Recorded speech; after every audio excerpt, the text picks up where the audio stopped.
살펴봤습니다.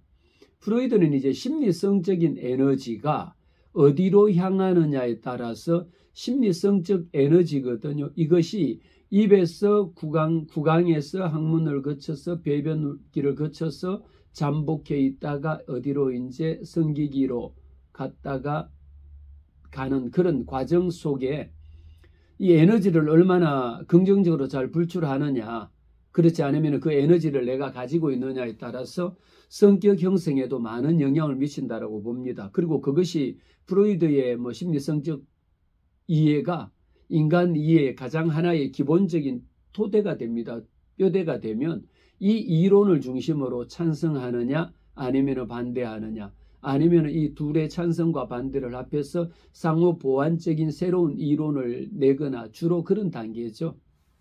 사람들이 가지고 있는 적응하지 못하고 부적응하는 그런 학생들이나 또 어른이라 할지라도 대인관계가 원만하지 못하는 그런 문제로 인해서 상담을 하게 되면 꼭 지금은 또 프로이드의 어떤 그런 상담 방법들을 동원해서 접근하는 경우들도 많이 있습니다. 물론 거기에는 어떤 심리적인 성적인 에너지라고 하는 것에 대한 한계도 있지만 대체로 무의식이라고 하는 것, 사람의 생각하지 않는 의식 속에 내가 말하는 것은 지금 의식이 있으니까 하는 거잖아요.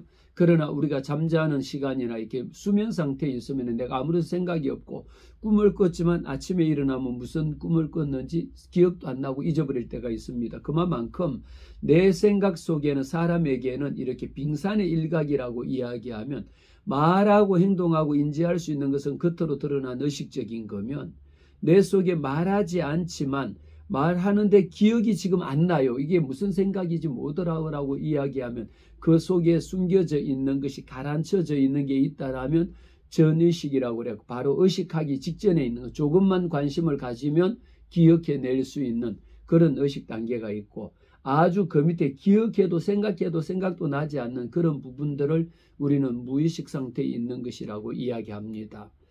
그래서 프로이드는 발달 5단계에서 구강기와 항문기, 남근기, 성기기, 잠복기를 거쳐서 마지막에 이제 5단계 성기기로 가는 이런 5단계를 봤고요. 이를 통해서 우리는 얼마나 지금부터 프로이드하고 에릭슨이 상호 보완적인 관계를 갖고 있느냐에 따라서 각 단계별로 마음속에서 일어나고 있는 충동이라고 하는 것이 있습니다. 충동, 심리성적인 충동도 있고 공격적인 충동도 있고 원본능적인 충동도 있는데, 이런 부분들이 얼마나 사회적인 요구하고 상호작용을 많이 하느냐에 따라서 성장이나 갈등의 요소나 이런 부분들이 적어진다라고 봅니다.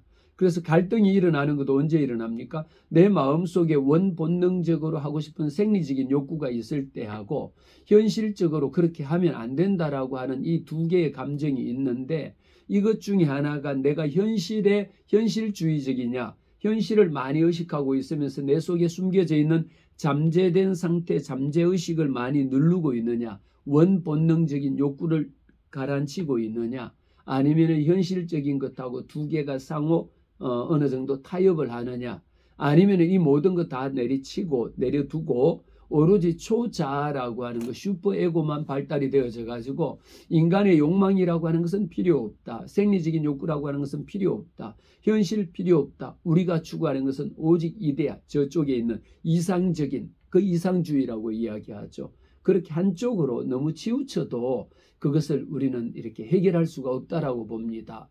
심리학에서 말할 때에 그 사람은 성격이 참 원만하다라는 것은 뭡니까? 둥글둥글하다라는 이야기거든요.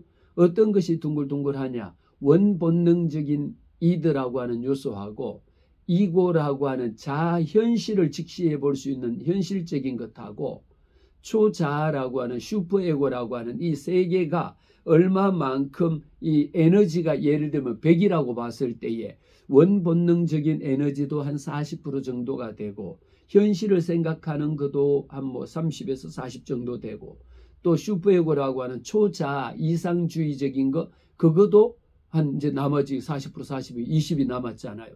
전체 우리가 뭐 어떤 그 에너지라고 하는 통계를 낼 수는 없지만 이렇게 100이라고 하는 내 속에 에너지가 있다라면 어떤 사람은 원본능적인 거, 오로지 성적인 욕구, 생리적인 욕구, 먹고 사는 거 거기에만 비중이 60% 이상을 차지한다라면 이 사람은 밖에 나와서 모든 활동을 해도 어디에 치우칩니까? 먹고 사는 거, 생리적인 욕구, 쾌락 추구, 그것은 한마디로 쾌락을 추구한다라고 하거든요. 이 쾌락 추구하는 것에 모든 것을 다 쏟아붓습니다. 그러나 또 정반대로 슈퍼에고, 초자아, 이 사람은 이상주의거든요. 현실이 제 아무리 힘들고 어렵다 할지라도 현실에 지금 해야 되는 일이 있지만은 또 내 생리적으로 해결해야 되는 문제가 있지만 생리적인 욕구나 현실이라고 하는 것을 전부 다 도외시해버립니다. 그러면 어디에? 오로지 저 높은 곳을 향하여 초현실주의.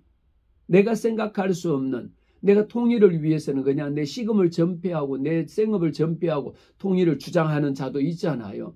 이래서 우리가 이 원본능과 초자아 두 개가 너무 극단적으로 극과 극을 달려도 건강하지 못합니다. 이 세 개의 관계를 원본능적인 쾌락을 추구하는 것하고 현실을 돌아봐 보면서 내가 지금 현재 처해져 있는 상황이 어떤 것인가라고 하는 것, 이 관계하고 그러면서도 우리 속에는 사람들의 마음 속에는 양심이라고 하는 것이 있고 윤리라고 하는 것이 있고 도덕적인 것이 있거든요. 제 아무리 현실을 추구한다 할지만 양심이 없으면 거짓하고 이런 부분이 있습니다. 그래서 이 세 개의 관계가 원만하게 둥글둥글하게 어떤 경우에는 원본능에다 조금 더 45 정도로 이렇게 높은 사람이 있으면 현실도 한 30% 정도는 보면 75잖아요. 한 15% 정도는 윤리와 도덕과 이상과 이런 부분들에 추구한다라면 이것이 둥글둥글하게 원만한 성격을 형성하고 있는 것으로 봅니다. 그러나 또 어떤 사람은 너무 현실에만 그냥 오로지 그냥 현실에만 60% 이상의 에너지가 또 쏟아붓는 사람은 그 사람은 이상적인 이런 윤리나 도덕보다 내가 현재 처해져 있는 입장이 어떤 형편이냐에 따라서 그 현실에만 오로지 올인하는 경우들이 있거든요. 이것은 이제 주로 이제 거의 사람들하고 대면 관계에서 보면 눈치꾼이 되는 거죠. 이렇게 해서 프로이드를 보면 발달 단계에 따라서 5단계에 따라서 그 단계별로 그때 형성해야 되는데 그때 정상적으로 발달이 되어야 되는데 그때 발달하지 못했다라면 그것이 어떤 특정 분야에 고착이 되어서 애착관계를 형성하는 데 상당히 문제점을 일으키고 있다는 겁니다. 그것이 점점 유아기, 아동기를 거쳐서 청소년기를 거쳐서 이제 성인기로 넘어가면 어른이 되고 난 후에도 여전히 그 어떤 문제에 그때 발달하는 단계에서 발달하지 못했던 것에 집착이 되어져 있거나 고착, 픽스, 고착이 되어져서 다음 단계로 넘어가지 않는 거예요. 오로지 자기 속에 갇혀서 헤어나오지 못하는 것하고 똑같습니다. 그에 반해서 이제 이번 시간에 봐야 될 것은 뭐냐면 에릭슨이라고 하는 사회심리학자가 있습니다. 에릭슨은요, 프로이드는 발달 5단계를 주장한 반면에 에릭슨은 발달 8단계를 프로이드보다가 3단계를 더 추가해가지고 에릭슨은 사회 발달을 굉장히 강조합니다. 프로이드는 심리성적인 발달을 그 모든 것은 심리적인 쾌감, 성적인 쾌감을 추구하느냐, 만족을 느끼느냐, 느끼지 못하느냐에 따라서 발달이 되어진다라고 강조를 했고 에릭슨은 심리 사회적인 이게 심리는 뭡니까? 사이코소셜이라고 이야기해요. 사회적으로 얼마만큼 끊임없이 발달이 되어지는데 프로이드는 이미 한번 형성이 된 성격은 늙은 후에도 나이가 든 후에도 변하지 않는다라고 이야기했습니다. 어릴 때 형성이 된 그것이 평생 간다라고 이야기하는 반면에 에릭슨의 주장은 이것은 한번 형성이 된 성격이라 할지라도 전생애를 거쳐서 발달이 되어진다라고 봅니다. 그러니까 이미 보는 관점 자체가 다른 거죠. 영유아기 때 형성이 된 성격은 한번 형성이 되어져 버리면 더 이상 수정되지 않는다, 변화되지 않는다라고 하는 이런 프로이드의 이론과 정반대로 에릭슨은 한번 형성이 되어진 것으로 고착이 되어서 끝나는 것이 아니라 끊임없이 출생에서부터 늙어 죽을 때까지 발달되어져 간다라고 보니까 저는 개인적으로 에릭슨의 어떤 이렇게 에릭슨의 이론을 프로이드 이론보다가 더 많이 따르는 편입니다. 사람이라고 하는 것은 우리는 특히 기독교 교육적인 입장에서 생각한다면 우리는 예수 그리스도의 제자로 살아가면서 끊임없이 변화된 삶을 추구하잖아요. 어떻게 변화가 일어날 수가 있겠습니까? 이렇게 우리가 사회 심리학자를 통해서도 내 마음속에 가질 수 있는 변화할 수 있는 요인들도 있고 제 아무리 고착이 되었고 여기에 집착이 되어져 있다 할지라도 하나님의 말씀이 내 안에 들어올 때에는 예수 그리스도의 진정한 제자가 되어진다라면 우리는 충분히 변화된 삶을 살아갈 수가 있다라는 것은 기독교 교육이 가지고 있는 아주 특별한 성경론적인 인간 이해에 대한 관점입니다. 그래서 여러분들이 계속 이 강의를 들으시면서 기독교 교육의 핵심이 뭔가라고 하는 것은 여러분들이 사회적인 그 현상에 따라가는 것이 아니라 성경론적인 관점에서의 창조론적인 세계관을 가지는 것이 중요하죠. 그래서 에릭슨은 내적인 심리 상태하고 사회적인 환경이죠. 그러면 프로이트도 마찬가지입니다. 자기 속에 가지고 있는 내적인 심리 상태가 이것이 환경하고 두 개가 결합이 되어졌을 때에 어떤 에너지를 내느냐고 보면 오히려 부정적인 자기가 가지고 있는 것을 오히려 환경 속에서 환경을 바꾸는 것이 아니라 내가 한번 형성이 되어진 그것으로 계속 킵고잉한다라고 하는 것이고 반대로 에릭슨은 내가 가지고 있는 심리적인 내적인 상태, 심리 상태가 이것이 외부적인 환경하고 결합이 되어졌을 때에 훨씬 더 환경의 상호작용을 통해서 인간은 끊임없이 성장하고 발달한다라고 하는 이런 인간 이해에 대한 근본적인 차이가 있다라고 하는 것을 여러분들이 기억하셔야 됩니다. 그래서 에리슨의 심리사회적 발달은 8단계로 나누는데 1단계, 2단계, 3단계 이 쭉 단계별로 보면요. 이 한 단계 한 단계가 보는 관점에 따라서 한번 그 단계에서 발달이 되어지지 않으면 고착이 되어져 버리는 픽스 되어져 버리는 것이 아니라 에릭슨은 그 단계에 발달이 되지 못했다 할지라도 사회적인 환경을 통해서 적응이 되어지는 거예요. 발달이 되어진다라고 봅니다. 어쩌면 우리가 추구하는 변화된 삶으로는 훨씬 더 이해하기 쉽죠. 접목시킬 수도 있고요. 1단계 보겠습니다. 1단계에서는 신뢰 대 불신입니다. 이제 8단계를 한번 전체 말씀을 드리면 1단계 신뢰 대 불신. 우리가 신뢰하느냐 불신하느냐. 2단계에는 자율성을 갖느냐 아니면 수치심을 갖느냐. 3단계는 자기 주도적이냐 주도적이 못할 때는 죄책감을 갖는 거예요. 4단계 내가 근면하면 발달이 되어지는데 근면하지 못하면 열등감 속에 빠져든다라고 주장합니다. 5단계 내 속에 있는 정체감. 내 스스로가 자기의 정체감을 형성하면 정체성이 형성이 되는데 반대로 정체감을 갖지 못하면 상당히 자기에 대해서 역할에 대해서 혼란을 느낀다라는 겁니다. 갈등을 일으킨다라는 거죠. 6단계로 넘어가면 친밀감 대 고립이거든요. 사회성이기 때문에 내가 다른 사람들하고 쉽게 친밀하게 잘 어울릴 수 있는 이 프렌들리하다라면 문제가 안 되는데 그러지 못하다라면 정반대적으로 고립, 자기 스스로 외톨이가 될 수밖에 없는 이런 성격을 만들어지는 겁니다. 그러면서 7단계에 가면 얼마나 생산적이냐. 생산적이지 못할 때는 침체될 수밖에 없잖아요. 어쩌면 에릭슨의 심리사회 발달 이론은요. 두 가지가 제가 지금 말씀드리는 것이 신뢰감을 갖느냐 신뢰의 반대는 불신이 있잖아요. 이렇게 해서 두 가지가 A 대 B입니다. 우리가 생산성을 만들어내면 좋은데 반대로 생산적이지 못하면 침체될 수밖에 없잖아요. 그리고 마지막 8단계에 가면 통합이라고 하는 것이 나옵니다. 자기 스스로가 자아통합이라고 하는 것을 만들어내면은 오히려 8단계는요, 어떤 나이로 보면은 거의 뭐 7, 80대 후반, 인생 후반이거든요. 그 단계에 가서 자기 스스로가 통합을 이루면 자아통합이라고 자아라고 하는 것은 이고라고 하는 거 말씀을 드렸죠. 이고는 현실을 추구합니다. 그래서 현실주의라고 이야기합니다. 이 자아가 통합이 이루어지는 반면에 이것이 이루어지지 않으면 나이가 들고 연세가 많음에도 불구하고 어떻습니까? 오히려 자기 자신에 대해서 절망적인 생각을 가질 수 있는 부분들이 많다. 이렇게 해서 제가 그냥 8단계를 먼저 한번 말씀을 드렸고 그러면 지금부터 1단계부터 제가 조금 천천히 예를 들어가면서 설명을 드리겠습니다. 1단계 뭘까요? 신뢰 아니면 불신. 우리 사람들 중에도 보면 누가 뭐라고 하든 간에 이렇게 신뢰감을 그냥 누가 말하면 그대로 100% 믿는 사람이 있는 반면에 정반대의 사람은 불신.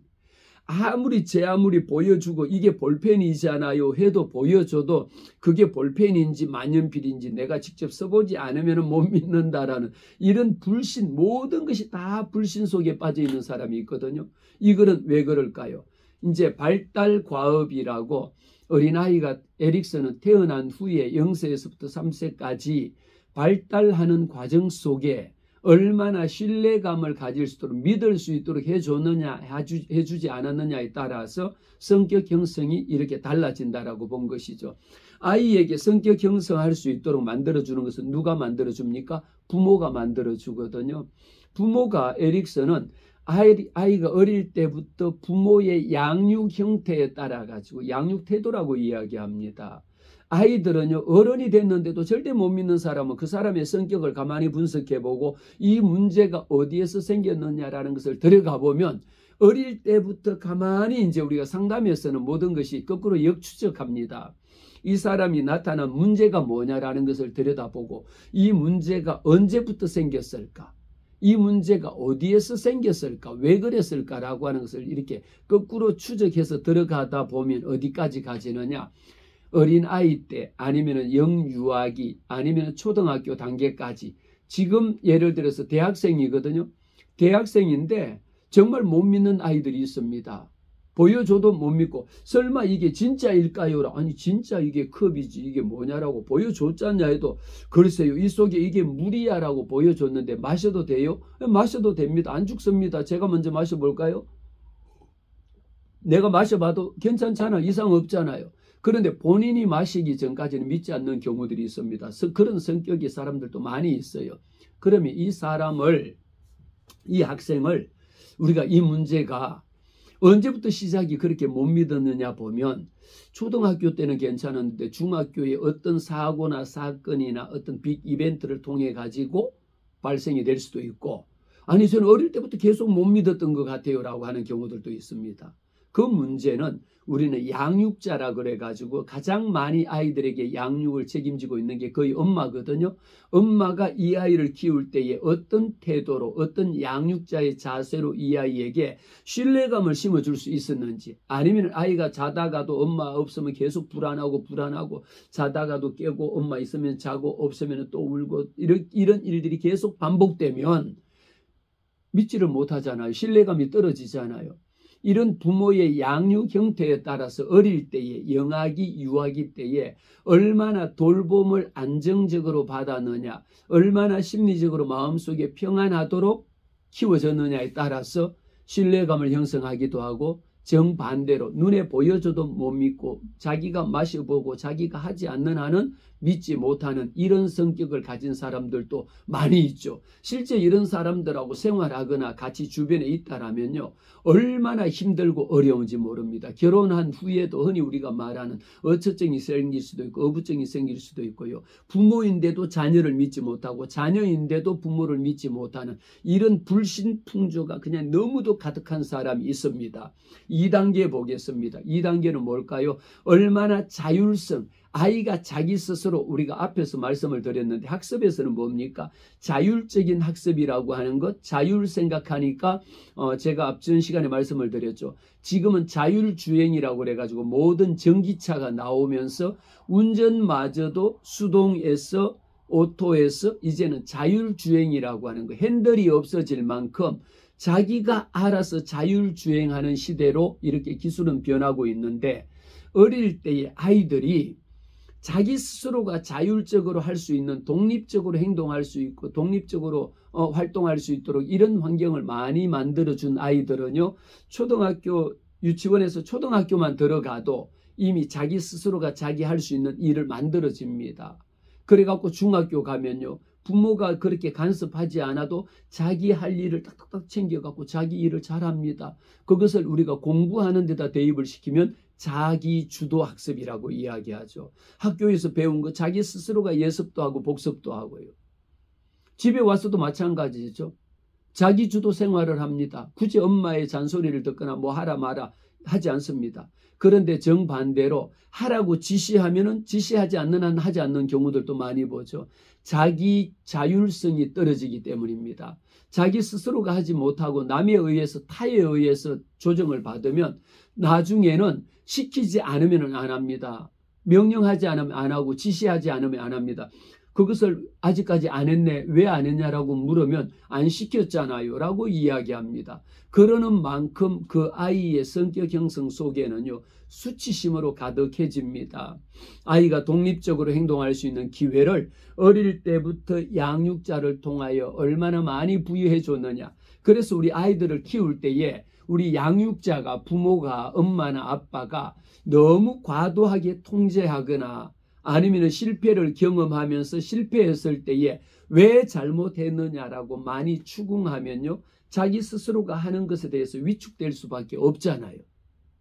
이 모든 것들이 성격 형성에 자율성을 심어줄 것이냐, 아니면 수치심을 느끼게 할 거냐. 어떤 아이들은 다른 사람 앞에 서서 말하고 행동하는 것에 대해서 굉장히 수치스러워하고 부담스러워하고 스스로가 하지 못합니다. 그래서 이렇게 자란 아이는요, 고등학교 졸업하고 대학 가서 취업할 때 되면 분명하게 문제가 나타나는데, 다른 면접 시험에 보면 다른 사람 앞에서 자기 스스로가 자기 이야기를 드러내놓고 하지 못하는 경우들을 많이 있죠. 왜 남들 앞에서 똑부러지게 말 한마디 못하냐라고 부모가 추궁을 하는데, 정작 그런 사람들을 만나서 상담을 해보면 이 아이가 어릴 때에 너무도 지나치게 부모의 개입이 많았거나 지나치게 부모의 간섭이 많았거나 지나치게 부모의 통제가 강하면요, 내가 나 혼자 할 수 있는 게 없어집니다. 자율성이 없어진 거예요. 이 단계를 거쳐서 세 번째 단계로 넘어가면 에릭슨은 무엇을 이야기하냐면, 자기 주도적으로 만들어지지 않으면, 이것이 이제 초등학교 입학하기 전에 보통 이제 3세에서부터 6세까지인데 이 단계가 애들이 유치원 다닐 때인 거예요. 이때 하나부터 10까지를 그 단계 가만히 생각해 보면 그 아이들이 뭐냐, 모든 것이 그 나이가 되면 엄마가 해줘도 다 자기가 옷도 자기 혼자 입어야 되고 가방도 자기가 싸야 되고 뭐 다른 사람 간섭하는 것을 싫어합니다. 이 단계가 바로 주도성이 만들어지는 단계거든요. 이때 양육자는요, 옆에 있으면서 옷을 잘못 입더라도 입어봐 해서 입게 만들고, 그림을 그려도 자기 스스로가 이렇게 사람을 이렇게 만들면 사람 같지 않아도 동그라미만 그려도 얼굴이네 그러면서 이렇게 이야기해 줄 수 있는 게 만들어지면 점점 자기 주도적인 게 만들어집니다. 그러면 이 아이는요, 나름대로 사람이라고 그렸지만 이렇게 동그라미 하나를 그린 것도 여기에다가 또 이렇게 눈만 2개 그리면 사람이 되겠네. 사람 같잖아요. 그런데 동그라미 하나 그린 걸 갖고 그게 인간이니 그게 무슨 ET니 뭐냐라고 이게 사람이야 뭐야라고 추궁을 하면요, 이 아이는 동그라미 하나 그리던 것마저도 안 그립니다. 그러면 그 아이 속에는 무엇이 없어질까요? 내가 새로운 활동을 해야 되겠다라고 하는 생각 자체가 없어지는 것은 아이들에게 창의성을 말살시키는 거예요. 우리 요즘 엄마들은 아이들에게 창의성 교육이라고 그래갖고 어떻게 하면 아이들에게 창의성을 심어줄까 굉장히 노력하는 반면에, 정작 아이들의 창의성을 말살하는 것은 이렇게 어릴 때부터 양육자의 태도에 따라서 아이가 자기 주도적으로 만들어가지 못하면 뭐가 생깁니까? 아이들은 죄책감을 가져요. 나는 할 수 없다. 나 같은 것이 뭐 하겠니? 나는 이것도 하나 못하는데, 이러면서 자기에 대해서 너무 부정적인 형성을 갑니다. 그러면서 실패했을 때에 내가 이거 잘못해갖고 처벌받으면 어떡하지? 다른 아이들보다 내가 못하면 어떡하지? 여기에 대해서 자기가 실수한 것에 대해서 굉장히 두려움을 느끼는 거죠. 실패하면 어떡할 것이냐? 해보라고 해도 하지 않습니다. 이 단계 때, 여러분 아이들이 유치원 다니는 단계 때요, 잘못하면 어떻습니까? 당연히 잘못할 수밖에 없고 잘못할 수밖에 없죠. 그것을 인정해 주면서요, 자기 스스로가 세워주면 새로운 학습 목표를 달성하게 되고요, 자기 스스로 다음에는 나도 이거 하나 만들어 봐야 되겠다. 실패를 두려워하지 않습니다. 오히려 창의적으로 길러지는 거예요. 그런데 이것을 부모들이 자라면서 이 모든 단계를 생략시켜버리고, 생략하면 괜찮은데 한마디로 왜곡시키거든요. 억압을 시키거든요. 통제를 시키고 잘라버립니다. 못하게 합니다. 그러니까 어른이 된 후에도, 초등학교 간 후에도 너는 왜 너 혼자 스스로 할 수 있는 게 없니? 너 스스로 못하니? 엄마가 스스로 못하게 만들었고 아버지가 스스로 못하게 만든 거예요. 하다가 잘못되면 야단 맞고 하다가 잘못되면 혼나니까 아니하는 게 낫잖아요. 꼼짝도 안 하고 있는 겁니다. 너무도 슬픈 일이죠. 이렇게 되면 아이들은요, 나는 태어나서 내 스스로 할 수 있는 게 없다라고 하는 것에 대한 죄책감을 느낄 수밖에 없습니다. 그러면 4단계, 이 단계를 넘어가면 이제 자기 스스로 이 아이들은 초등학교 다닙니다. 이제 초등학교 딱 입학하고 보면 어떤 현상이 나타나지느냐. 자기 스스로가 학습에 대한, 새로운 학습에 대한 동기, 새로운 학습에 대한 호기심, 나도 해야 되겠다. 다른 아이들 하는 걸 보니까 나도 더 잘하고 싶다라는 이런 생각이 너무 많이 생기거든요. 이 단계에서는요, 정말 이때야말로 아이들에게 부모가 마음껏 괜찮아 해봐. 잘못하면 또 다시 하면 되지. 잘못 가면 또 새로 가면 되지. 아니야, 그만큼 간 것만 해도 너무 잘한 거야. 이렇게 만들어주면요, 아이는 자기 주도를 떠나서 그 한 단계 업그레이드 된 게 뭐냐면 겉면입니다. 말 그대로 성실해지는 거예요. 자기가 알아서 더 열심히 하려고 합니다. 그런데 이 겉면의 반대는 열등인데, 열등감이라고 하는 것은 인페리오리티라고 그래가지고 다른 사람하고 항시 비교를 하게 돼 있는 거예요. 여러분, 어른이 된 후에도 열등감에 빠져 있는 부모들 너무 많습니다. 제가 심리학을 전공하면서 열등감, 특히 이제 아들러 심리학을 하면서 아들리안인데, 열등감이 언제 생기느냐? 엄마가 어릴 때부터 옆집에 누구는 이렇게 잘했는데 너는 왜 못했니? 옆집 친구는 여기 갔다 왔는데 너는 왜 가라고 해도 못 가니? 이런 이야기를 발달 과업이라고 하는 것은요, 디벨롭먼트 태스크라고 하는 것은 늘 주거든요.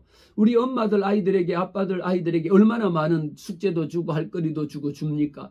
그랬을 때 그 아이들이 비록 새로운 학습을 하고 새로운 기술을 하고 새로운 정보를 습득했을 때에 여기에 대해서 교수자가, 가르치는 사람이, 부모가, 양육자가 어떤 태도로 어떤 피드백을 많이 줬느냐에 따라서 그 아이하고 다른 아이 A와 B를 늘 대조적으로 대조하고 비교하고요, 항시 비교하는 부모들이 있거든요. 저 친구는 보니까 내가 이렇게 만들어 왔음에도 한번 보자, 너 것하고 저 친구하고 누가 잘했는지 한번 비교해보자. 왜 그런 것을 합니까? 그것이 결국은 아이들에게 열등감을, A와 B에 대해서 끊임없이 비교의식을 만드는 겁니다. 아이들 스스로가 열등감 만들어지지 않습니다. 비록 아이들이 엄마 나는 이번에 잘 못했는데 저 친구는 잘했어, 그렇게 말할지라도 그것을 갖고 너는 원래 못하잖아, 너 같은 것이 뭐 하겠니가 아니고, 이 말했을 때 그 친구는 잘한 것은 잘했다라고 칭찬을 해줘야 되고요, 못한 것에 대해서는 너는 이런 부분들은 못했는데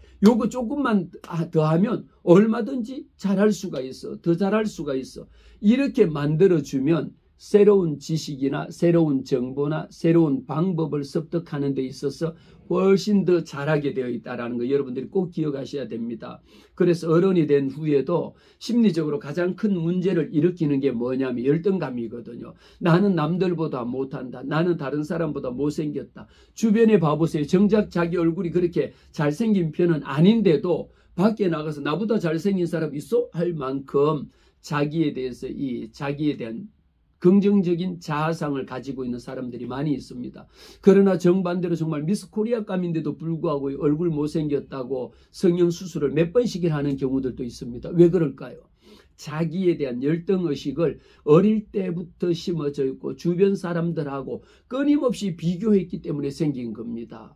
우리 양육자들은요, 부모는요, 아이들에게 자기 스스로가 건면할 수 있도록 만들어주는 것이 양육자의 태도 중에 너무도 중요하다라는 거 말씀을 드리고, 5단계로 넘어가겠습니다. 이렇게 해서 넘어가면 5단계에 가면 이제 아이들이 중학교 들어가는 단계가 되죠. 나이로 따지면 중학교에서 고등학교 들어가는 그 나이가 됩니다.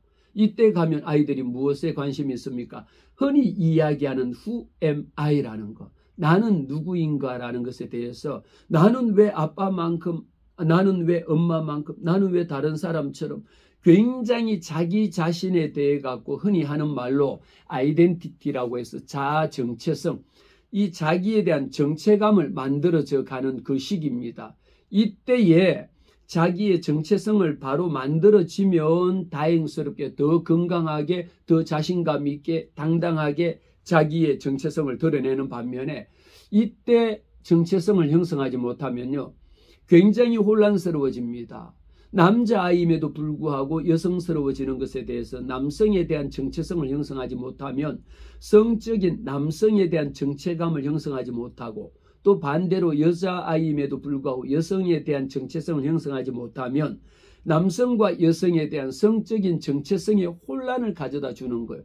때로는 남자임에도 불구하고 남자답지 못하고, 여자임에도 불구하고 여자답지 못하고, 이 두 개가 너무 혼란스러워지면 자기 속에 수없는 갈등이 일어납니다. 그래서 이런 부분들을 우리가 자기 자신에 대해서 스스로가 정체성을 형성한다. 그럼 이 단계에서는 제가 조금 더 말씀을 드리면, 우리 기독교 하나님의 자녀들에게는 어떤 게 있어야 됩니까?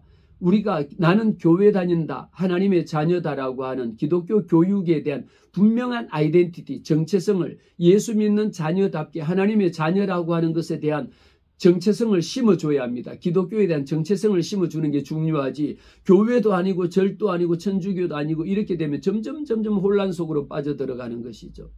기독교 교육은요, 예수님의 제자다운 삶이라고 하는 것이 어떤 것인가라고 하는, 예수님의 제자가 무엇인가라고 하는 것에 대한 확고부동한 정체성을 심어줍니다. 구원에 대한 정체성을 심어주는 겁니다. 이런 단계를 정체감을 확실하게 가질 수 있도록 만들어주는 단계가 5단계다. 그러면 다음 단계 6단계로 넘어가면 친밀감을 만들어줘야 되거든요. 사회성 발달입니다. 특히 이제 에릭슨은 사회성을 발달을 강조하기 때문에 사회 심리 발달이잖아요. 얼마나 사회성이 발달될 것인가. 여기에는 사회성이 발달되어진다는 것은 내가 아닌 다른 사람들과 함께 더불어 생활할 수 있는 거죠. 나만 생각하는 것이 아니고, 이 단계에서 만약에 우리가 이 단계에서 친밀감을 형성하지 못하면 어떤 단계로 가느냐? 나 혼자라고 하는 것이에요. 자기 속에 우리가 앞에서 보면 자기 스스로에 대한 죄책감을 가질 수도 있고 수치심을 느낄 수도 있거든요. 이 에릭슨은 두 개의 감정이라고 하는 것은 정반대적이거든요. 내가 자율적으로 잘 해나가면 훨씬 더 자기 주도가 되는 반면에, 그렇지 못하면 남 앞에 서면 부끄러워서 수치심을 느끼거나 아니면 죄책감, 길티, 자기 속에 있는 거 끊임없이 자기 스스로가 죄책감을 느낄 이유가 없어야 합니다. 자기 스스로가 당당해야 되는 거예요. 우리가 근면성을 형성하지 못하면 자기 속에 열등감을 왜 가집니까? 열등감을 끊임없이 심어주도록 만든 거예요. 이 두 개는 A와 B의 환경 속에서 상호 교환, 상호 보완, 상호 교류, 이것이 이루어지는 것은요, 한마디로 give and take이에요. 자녀가 부모에게, 자녀가 양육자에게 한마디 했을 때에 이것을 받아주는 사람이 어떤 태도로 받아주느냐에 따라서 친밀감이 형성이 되어지는 반면에 자기 스스로의 자기 고립 속에 빠져듭니다. 여러분, 친밀감은 프렌들리라고 이야기하잖아요. 프렌들리한 사람이 있는 반면에 자기 속에 갇혀 있는 사람, 마치 우리가 토끼굴이라고 이야기하면 다른 사람들하고 나가서 대인관계가 원만하지 못하고요, 자기 속에 갇혀 있습니다. 그러면 얼마나 힘들까요? 사람이라고 하는 것은 사회적인 동물이잖아요. 다른 사람과 함께 어울려서 살아갈 수 있는 능력이 있어야 되는데 다른 사람하고 어울리지를 못하는 겁니다. 교류가 이루어지지 않는 거예요. 얼마나 고립감 속에 빠져들겠습니까? 결국은 외톨이로 빠져드는 거예요. 가족 간에 어릴 때부터 영아기, 유아기, 아동기, 청소년기, 성인기를 거치는 동안에 부모와 자녀와의 관계가 아이들과 함께 이렇게 친밀감을 형성할 수 있도록 만들어주면요, 너무 중요한 겁니다. 친밀감이 형성이 되지 못하면 결혼한 후에도 부부 관계에서도 문제가 생길 수밖에 없고, 그 사람이 결혼해서 자녀를 낳아도 또 마찬가지로 자기 자녀하고 관계도 원만하게 형성이 되지 못합니다. 이런 내용들은 우리가 알아야 되고요, 이런 내용들은 요즘 부모들이 더 많이 배워야 됩니다. 그래야 아이들하고 대인관계가 원만한 친밀감을 형성해야지 아이들이 따돌림을 당하지 않아요. 아이들이 외톨이가 되지 않습니다. 자기 속에 갇혀들지 않습니다. 모든 문제를 들여다보면 아이들이 자기 속에 갇혀있는 아이들, 지금은 여러분 은둔족이라고 하는 얼마나 많습니까? 청소년들, 어른들이 됐는데도 불구하고 직업을 구해야 되는데도 불구하고 사회적인 구직 활동을 하지 않는 사람만 해도 지금 우리 청년들 중에는 50만 명 이상이 사회적인 대외적인 활동을 하지 않는다라는 거 너무도 비참한 일이에요. 그렇게 되면 무엇이 될까요? 결국은요, 자기 고립 속에 빠져 있다 보면, 자기 속에 갇혀 있다 보면 어떤 현상이 생길까요? 대인 기피 현상이 생기죠. 공황장애가 오죠. 그 다음 뭐가 오겠습니까? 우울증이 올 수밖에 없는 거죠. 우울증이 심해지면요, 자기 피해의식이 크니까 결국은 극단적인 선택을 생각할 수밖에 없고, 극단적인 선택을 끊임없이 시도하다 보면 결국은 죽을 수밖에 없는 이런 연결고리를 가지고 있다는 것을 여러분들이 꼭 기억해야 됩니다. 그래서 이제 7번째 가면 에릭슨은요, 이렇게 정상적으로 만들어졌다라고 생각하면 근면하고 친밀감이 형성이 되면 어떻겠습니까? 훨씬 더 생산성이 높아지는 거죠.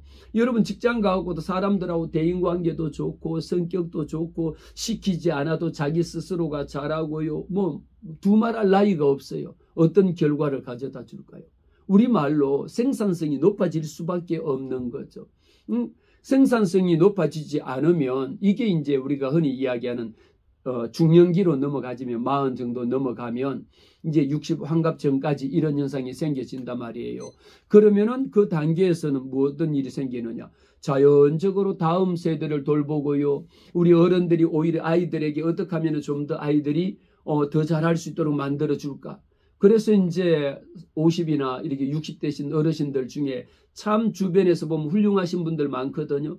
이런 분들 보면요, 너무도 이렇게 참 곱게, 할머니들도 보면 곱게 넓고 너무 아름다운 분들 많이 있잖아요.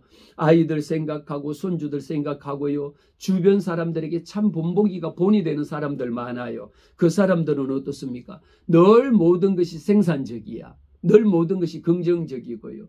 그런데 어른인데도 불구하고요, 속이 꼬일 대로 꼬여가지고 교회 와서 예배 드리고 신앙생활 하는데도, 그렇게 설교 말씀 듣고 성경을 읽고 기도를 하는데도 불구하고요, 마음속에 그냥 꽈배기를 그냥 한두 꽈배기도 아니야. 그냥 이렇게 꼬여가지고 뭐 하자라는 거예요. 자기도 얼마나 힘든지 몰라. 그 사람요, 알고 보면 그 사람으로 인해서 주변에 있는 사람 전부 다 피곤해 지칩니다. 주변에 있는 사람들요, 말하지 않아도 얼마나 괴로운지 몰라요. 그 사람은 어디에 가도 트러블 메이커밖에 될 수밖에 없어요. 왜? 생산적이 떨어지니까. 생산성이 없으니까. 그런데 정상적으로 앞에서 말씀드린 에릭슨의 발달 단계에 따라가지고 쭉 신뢰감이 있고 이렇게 쭉 만들어진 사람은요, 두말할 나이가 없이 와도 다른 사람을 만나도 다른 사람을 봐도, 아니가 똑같은 사람을 보고도 말하는데, 어머 선생님 너무 이쁘세요, 너무 잘생겼었어요, 이렇게 긍정적으로 그거 잘못하셔도 괜찮아요, 또다시 하면 되죠, 이런 말을 하는 사람이 있는 반면에, 똑같은 사람 똑같은 행동을 보고도 그거 누가 못해? 뭐 그 정도야 다 하는 거지 뭐. 그게 뭐 칭찬받을 일이야? 다른 애들은 그거보다 더 잘하는데. 이런 이야기를 왜 뱉습니까? 그 사람 마음속에는요, 꼬일 대로 꼬여진 거야. 여러분이 만나더라도 우리가 예수 그리스도 안에서 예수의 제자가 만드는데 설령 이런 사람의 성격을 가지고 있다라면 우리 기독교 교회 교사 선생님들이나 직분자들이 이런 내용을 가지고 가만히 우리가 심리적으로 분석해서 들어가 보면 그런 것이 왜 생겼을까? 이 사람은 꼬일 대로 꼬였고요. 자기만 힘든 게 아니라 주변 사람들은 초토화가 됩니다. 아마 이런 부모 밑에 자란 자녀들은요, 두말할 것 없습니다. 한마디로 볼 것 없습니다. 우리가 자녀 상담하다 보면 부모를 꼭 만나거든요. 자녀가 문제가 아니라 누가 문제입니까? 우리 아이가 문제입니다. 선생님, 교수님, 우리 아이 좀 상담해 주세요. 만나보잖아요. 그 엄마를 먼저 만나보면요, 이 엄마를 보면 자녀는 상담할 이유도 없어. 왜? 엄마가 꼬일 대로 꼬여져 있고 엄마가 부정적이고 온갖 우리가 에릭슨이 주장하는 이렇게 자기 엄마 스스로가 고립 속에 자기 토끼굴을 파고 들어가 있는데 아이가 어떻게 토끼굴에서 나올 수가 있겠습니까? 그래서 마지막 에릭슨의 8단계에 보면 자아통합이 이루어지는 겁니다.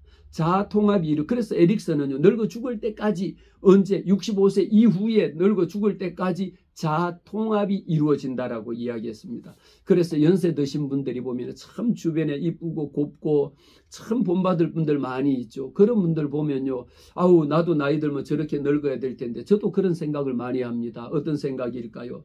자신의 삶을 돌아보면서요, 내가 지금까지 지내오고 지금까지 살은 것만 해도 참 잘 살았다라고 이야기하시는 분이 있고요.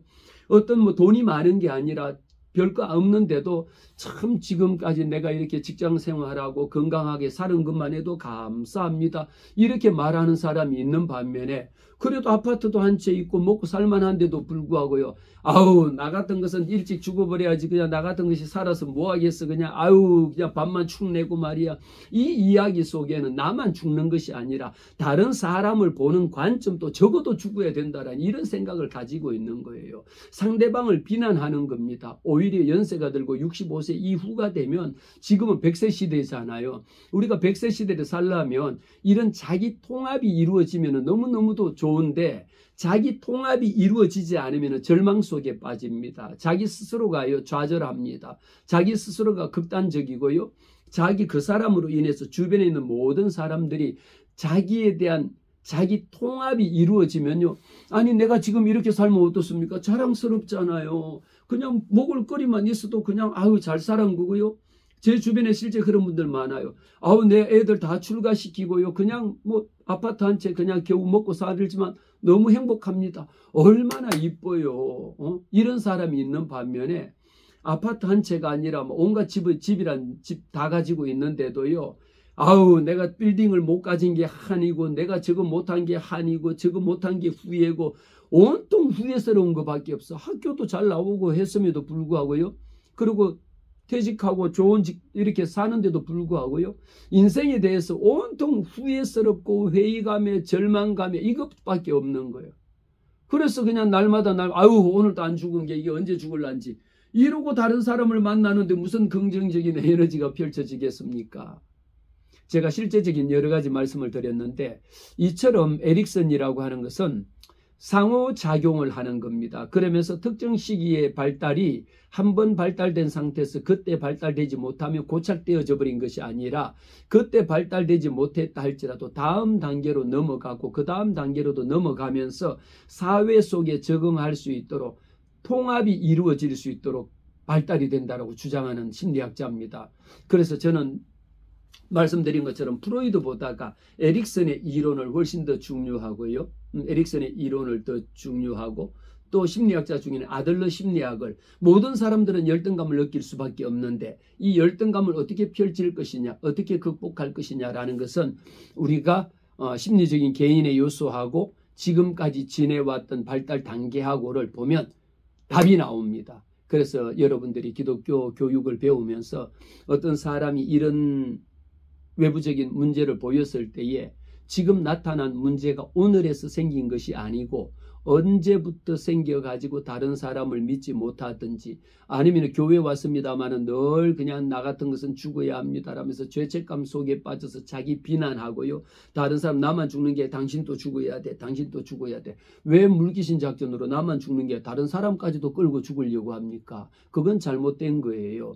우리는 변화된 삶이라고 하는 것은요, 나는 죽어 마땅함에도 불구하고 하나님이 나를 살려주셨어. 그 아들 예수 그리스도로 말미암아 나를 구원해 주셨으니까 나도 살 수 있고, 나도 변화돼서 나도 하나님의 자녀가 되었으니까, 내가 하나님의 자녀 된 것만큼 이것을 누구에게, 다른 사람도 구원하고 다른 사람도 행복하게 만들기 위해서 변화된 삶을, 누구로부터, 변화는 누구로부터 시작입니까? 나로부터 시작되리, 나로부터 변화의 시작인 겁니다. 이것이 우리 기독교 교육이 추구하는 교육상입니다.